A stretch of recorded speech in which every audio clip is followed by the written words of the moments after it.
Attaque à main armée à Mbacké et Touba. Des malfaiteurs armés ont attaqué les familles Sidibé et Ba. Ils ont blessé une personne avant de repartir avec un butin estimé à plus de 4 millions de francs.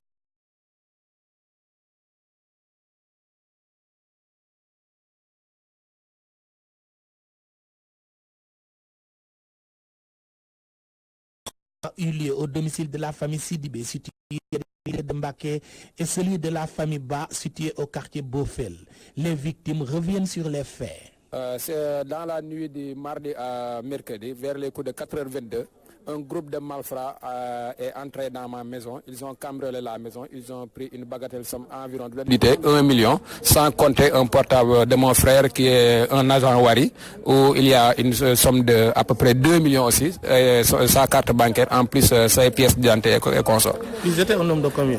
Ceux qui sont entrés dans la maison étaient un nombre de 700, sans compter ceux qui étaient dans les parages. Ceux qui étaient dans les parages qui veillaient au grain. Ils ont cambriolé 4 chambres, parmi lesquelles les 2 chambres de mes frères, 375 000 sur lui. Les 2 frères qui travaillent sur les Wari, l'un on a pris une somme de à peu près 500 000, l'autre une somme de 300 et quelques mille, ce qui fait environ liquidité 1 million, sans compter le portable qui comptait une bagatelle somme de à peu près 2 millions. Arrivés sur le lieu, ils ont défoncé la porte. Vous l'avez vu de vous-même, ils ont défoncé les portes, je ne dirais pas la porte, parce que la porte d'accès, le portail est défoncé, la porte d'accès du bâtiment aussi est défoncée par une pied de bus, je dirais. Ensuite, ils ont défoncé les 4 autres portes des chambres. Il y a plus de peur que de mal, ils ont blessé un de mes frères, ils l'ont tabassé avec le pied de bus du moins, sur la tête et le bras droit. bi ñu duggee noonu nag man ci lañ ma wàccalal bi ñoom am ñaar ñuy 2 personnes yooyu ci kaw lool bi ñu yéegee noonu nag man ci lañ ma wàcc ma tëdd ci karo yi noonu. Lu ñu fi yóbbu nañ fi 1 million 200. Ces victimes qui ne savent plus à quel saint se vouer interpellent les autorités. Nous réclamons que justice soit faite, en plus qu'il y ait plus de sécurité. Nous constatons nous-mêmes qu'au Sénégal maintenant, il y a un manque notoire de sécurité. Signalons que c'est la énième fois qu'on note ces genres d'attaques dans les communes de Mbacké et de Touba, où les populations ne dorment plus que d'un seul œil. Touba, Mbacké, Mamadou Makhtar Sarr pour la radio-télévision Walfadjri. Également, les personnes hémodialysées du Sénégal ne dorment plus que d'un seul œil à cause du manque de kits de dialyse. El Hadj Amidou Diallo, président de l'association des insuffisants rénaux du Sénégal, dénonce cette situation lourde de conséquences. Il révèle par ailleurs que la mauvaise prise en charge des hémodialysés fait perdre à l'État 4 milliards par an. Voici El Hadj Amidou Diallo au micro de Rohan Long. En fait, tous les centres de dialyse au Sénégal sont en sursis depuis plus de 2 ans. Il y a 15 millions de Sénégalais, 1 million de Sénégalais qui sont en phase d'hémodialyse sans le savoir. 20 000 Sénégalais sont en hémodialyse et l'État ne s'occupe que de 1000 Sénégalais. Il n'y a que 1000 qui sont en hémodialyse. Et ces 1000 personnes, pour faire leur dialyse, ont besoin d'un kit de dialyse. Il y a un homme d'affaires sénégalais qui vend à l'État sénégalais ces kits de dialyse. Les 1000 hémodialysés ont besoin de 144 000 de kits de dialyse par an. L'État peut acheter ces kits de dialyse à 8 000 francs, mais l'État achète ces kits de dialyse à 40 000 francs. Ce qui fait que, au lieu de dépenser 1 milliard par an, l'État est obligé de dépenser 1 milliard par an, soit une perte de 4 milliards que l'État paie sur les kits de dialyse. Les marieurs de Saint-Louis interpellent les autorités compétentes sur la nécessité de prêter une oreille attentive relative au pesage à l'essieu ou pont bascule. Ils dénoncent en outre la cherté et les tracasseries sur les routes. Voici Fatou Diagne, le porte-parole, au micro de Gabriel Barbier. Le 4 passé, l'Union nationale des marieurs du Sénégal avait tenu une rencontre à Joal-Fadiouth. À l'issue de cette rencontre, les marieurs avaient lancé un mot d'ordre de grève les 15 et 16 prochains. Oui, Inch'Allah. Le ministre des Transports nous avait appelés hier pour une rencontre pour parler des problèmes que nous rencontrons sur les routes. À l'issue de cette rencontre, il nous a conviés à une autre rencontre le jeudi prochain. Donc nous attendons l'issue de cette rencontre pour voir si nous allons maintenir notre mot d'ordre ou bien nous allons suspendre notre mot d'ordre de grève. C'est juste pour vous dire qu'aujourd'hui, tous les marieurs du Sénégal de Fongolémé à Saint-Louis rencontrons des difficultés au niveau des ponts bascules qui sont sur les routes. Avant, on nous avait dit que les camions frigorifiques n'allaient pas monter sur les ponts bascules. Après, ils avaient commencé le pesage à l'essieu. Nous l'avons décrié. Ils nous ont amenés au PTAC. Et récemment, ils ont recommencé avec le pesage à l'essieu, ce qui est vraiment une charge. Nous, ce que nous proposons au ministre, c'est vraiment qu'on laisse les camions frigorifiques faire leur travail, ne pas monter sur les ponts parce que nous voulons qu'on nous favorise un peu sur ce côté-là. Parce que c'est très difficile. C'est très difficile pour nous. Avec les 4 000 francs, vous n'êtes pas prêt. Mais pour les 4 000 francs, oui. Si vraiment c'est impossible qu'on nous propose le pesage au PTAC, c'est mieux. Avec 4 000 francs la tonne. Mais avec 20 000 francs la tonne et le pesage à l'essieu, c'est vraiment insupportable pour nous. Sans lui, toujours naissance d'un comité pour la sauvegarde des intérêts de la langue de Barbarie. Ce comité ambitionne d'être l'interface entre les populations et les firmes pétrolières pour une meilleure gestion des ressources naturelles. Voici Moustapha Dian, il s'est entretenu avec Gabriel Barbier. C'est dans le cadre de la prévention de l'exploitation offshore du gaz à Saint-Louis que les populations de la langue de Barbarie, donc des hydrobases, Gendar, Ndatout, Gokhumbath, se sont réunis aujourd'hui pour mettre en place un comité d'initiative qui va se charger de la défense des intérêts des populations et des pêcheurs impactés. Nous savons que l'exploitation du gaz, pour une population qui vit essentiellement de la pêche, avec plus de 8 000 embarcations, une population de plus de 30 000 âmes qui dépendent uniquement de la pêche, nous ne pouvons pas rester les alors que nous allons dans un an vers l'exploitation du gaz. Et cela va avoir des conséquences. Qu'on le dise ou qu'on ne le dise pas, cela va avoir des conséquences graves sur la vie des populations et sur l'activité de la pêche. C'est pourquoi, aujourd'hui, nous avons décidé de nous réunir pour mettre en place un comité qui va se charger d'être l'interface qui va aller vers les sociétés pétrolières, mais qui va aller surtout vers le gouvernement pour revendiquer les intérêts des populations. Le code pétrolier prévoit pour toute exploitation onshore que les propriétaires de terrain doivent être compensés avant toute exploitation. Dans le cadre de l'exploitation offshore, puisque c'est nous qui utilisons la mer du XVIe siècle jusqu'à ce jour. Aujourd'hui, d'autres personnes vont venir partager avec nous la mer. Ils vont faire fuir le poisson qui nous a permis de vivre jusqu'à ce jour. Ces gens-là ont aujourd'hui l'obligation de compenser les pêcheurs à leur juste valeur. La pêche. 3 mois après l'ouverture des classes, il n'y a pas encore de perturbations majeures dans le système.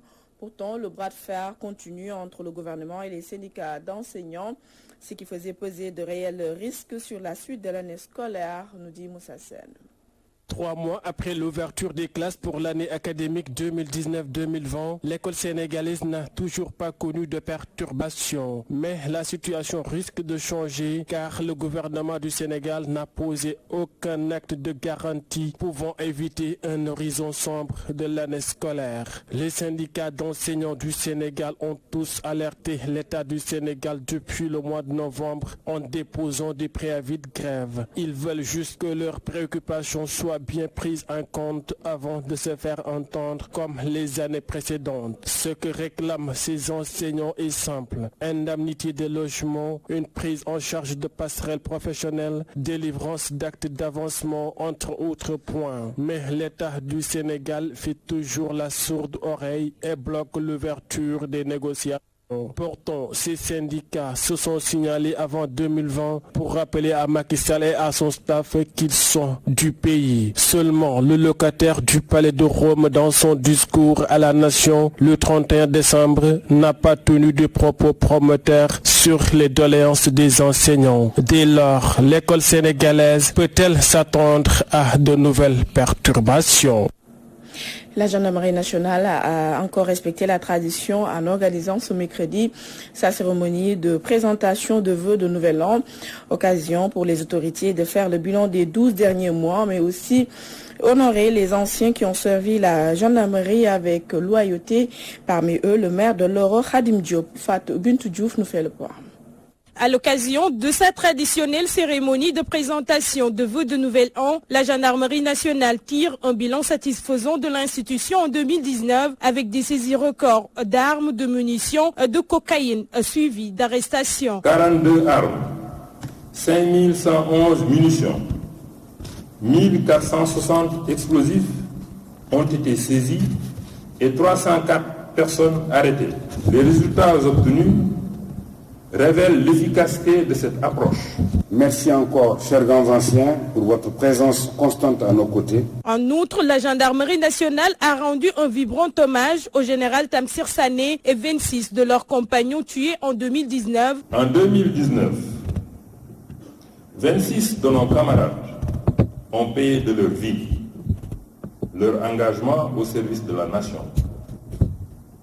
Les souvenirs encore vivaces de l'assassinat du major Tamsir Sané et la réprobation par l'opinion publique de cet acte odieux illustre à merveille l'affection que le peuple sénégalais porte à l'institution. Plus de 30 ans au service de l'armée, le maire de Loro, Khadim Diop, a reçu les honneurs de la gendarmerie nationale pour sa loyauté et dévouement dans l'accomplissement de sa mission. C'est un grand honneur, une grande fierté, parce qu'après avoir effectué plus de 38 ans de service, je suis actuellement à la retraite, mais vous savez, on est rentré dans l'armée, dans la gendarmerie à l'âge presque de 19 ans. Et après, on ne connaît que la gendarmerie. Toute notre formation, c'est la gendarmerie. Bon, on a plus la tenue, mais on a dans l'esprit, dans le truc, on est gendarme, on reste gendarme. Ainsi, pour répondre aux attentes des populations, la gendarmerie promet de renforcer la sécurité dans tout le pays. La jeunesse de Rufisque rend hommage à Momodissi pour son engagement en faveur de sa ville.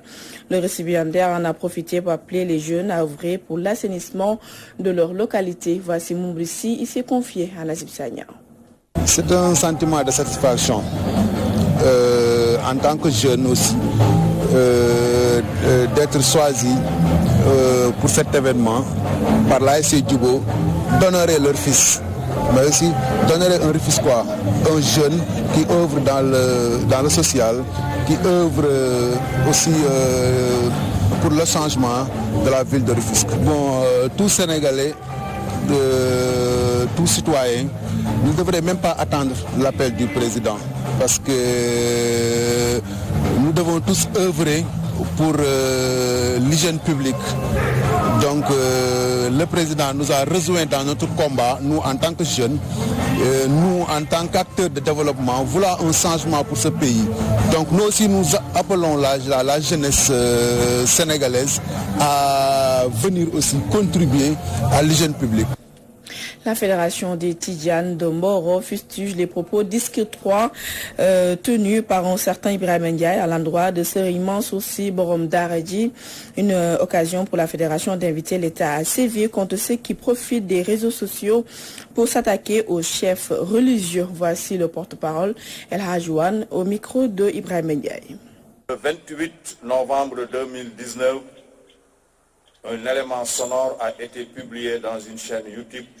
En effet, l'enregistrement a été un choc pour tous les musulmans et plus particulièrement les fidèles tidjanes qui se sont sentis vivement offensés. Les propos en cause, tenus par le sieur Ibrahim Ndiaye, domicilié à Mboro, connu et identifié, manifeste une gravité exceptionnelle. Ce dernier a tenu des propos discourtois, diffamatoires, de contre-vérité à l'égard de feu le vénéré Khalif Serigne Mansour Sy Borom Daara Ji. C'est le lieu de rappeler qu'en 1958, feu Serigne Mansour Sy s'était installé, avait acquis ses premières terres à Mboro. Depuis cette année marquant son installation dans la zone, les fidèles de la localité ont été à son côté dans la ferveur religieuse jusqu'en novembre 2012. Sur ce, sa posture se caractérise par la haine au soufisme, subséquent au bannissement de toutes les confréries au Sénégal. À la suite de ces allégations graphicisme, la question que l'on se poserait aujourd'hui est de savoir comment peut-on entendre de 1984 à 2019 pour sortir une telle audio avec tout ce que le Seigneur Ndiaye a relaté comme fait. Cela est révélateur de sa mauvaise foi. Compte tenu de toutes ces accusations, il est clair que le nommé Ibrahim Ndiaye a violé la charia et la sunna qu'il prétend avoir défendue. En effet, le prophète interdit formellement à un musulman de tenir des propos malsains à l'endroit d'un défunt musulman. Nous interpellons l'autorité publique pour que ces agissements soient corrigés sévèrement à la hauteur qui lui est sied. Et nous en venons à l'actualité internationale. Elle porte la signature de Mamhadi Djerifal.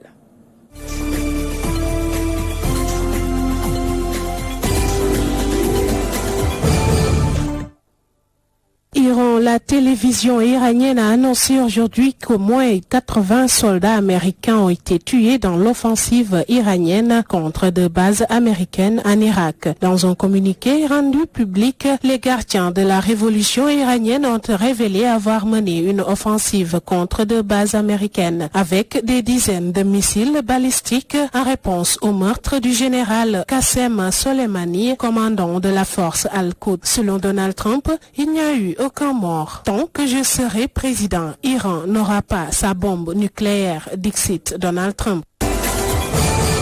En Iran, toujours quelques heures après les frappes ordonnées par l'Iran contre des installations américaines en Irak, un Boeing 737-800 de la compagnie Ukraine International Airlines, transportant 176 passagers dont 9 membres d'équipage, s'est écrasé ce mercredi après son décollage de l'aéroport international de Téhéran. Le contexte risque de ne pas aider l'enquête sur les de la tragédie. Le président Volodymyr Zelensky a présenté ses condoléances dans un premier message sur sa page Facebook. Il a annoncé que les autorités assemblaient des informations sur les circonstances du crash. 82 Iraniens, 63 Canadiens, 11 Ukrainiens, 10 Suédois, 4 Afghans, 3 Allemands et 3 Britanniques se trouvaient à bord selon le chef de la diplomatie ukrainienne, Vadim Pristaïko. Le procès pour corruption de Nicolas Sarkozy aura lieu en octobre 2020. Le tribunal correctionnel a communiqué mercredi les dates du procès de Nicolas Sarkozy. L'ancien président français est poursuivi notamment pour la corruption d'un haut magistrat de la Cour de cassation. C'est la première fois qu'un ancien président français devra répondre de faits de corruption sous son mandat. Du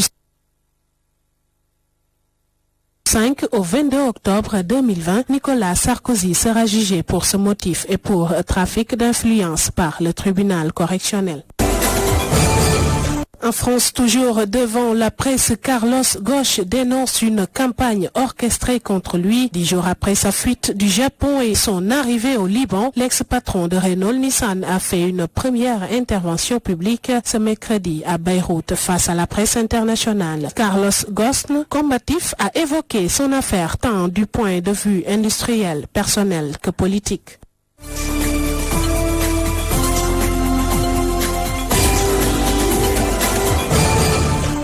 Et c'est la fin de ce 20h, mais l'édition du soir continue avec Awa Diop Ndiaye. Bonsoir à vous, Awa. Bonsoir, Khadi. Alors, Awa, quel est le menu de l'édition de ce 7 janvier 2020? Pour la quatrième et dernière partie de l'édition du soir, Hadissila, nous aurons comme invité Khalifa Ababacar Sarr, qui est le secrétaire administratif du comité de pilotage du parti PASTEF, mais également la vue du net sera au menu avec Issa Tine. Et pour clore la revue de la presse africaine qui portera la signature de Safiatou Cissé. C'est tout de suite avec Awa Diop Ndiaye Diagne. Ainsi s'achève ce 20h présenté avec un immense plaisir. Retrouvez tout de suite la dernière partie de l'édition du soir. Je vous retrouve demain pour d'autres informations. Au revoir.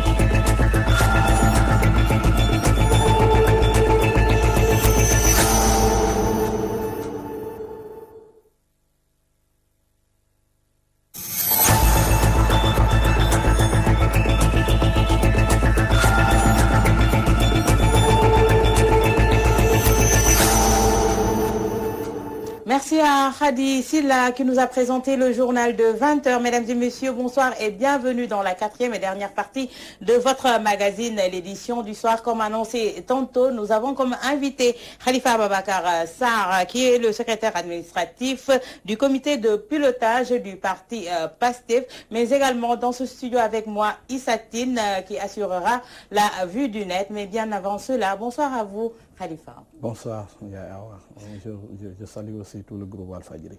Merci, bonsoir également à vous Issa. Bonsoir Awa, bonsoir à tous. Nous allons démarrer avec notre invité Khalifa Ababacar Sarr. Khalifa, aujourd'hui le parti PASTEF a 6 ans d'existence. Pendant ces 6 ans, est-ce que vous pensez que vous avez atteint vos objectifs? Bonsoir d'abord et puis je voudrais souhaiter une bonne et heureuse année 2020 à toute la population sénégalaise. Oui, PASTEF a 6 ans, janvier 2014 à nos jours. On peut dire qu'une partie des objectifs visés est en train de se concrétiser. Mais on ne saurait pas se tailler d'éloge, mais on continue de travailler depuis 6 ans. Voilà, on déroule le manifeste du patriote, nos textes, un plan d'action. Aujourd'hui, notre rendez-vous à Dakar, ce n'était pas seulement un anniversaire, mais une rentrée politique 2020 qui devait peut-être donner l'occasion à tous les militants de l'intérieur comme de la diaspora de venir partager avec nous le plan d'action stratégique 2020-2024. Vous êtes venu pour prôner un anti-système. Est-ce que vous pensez que les Sénégalais ont adhéré à cette cause?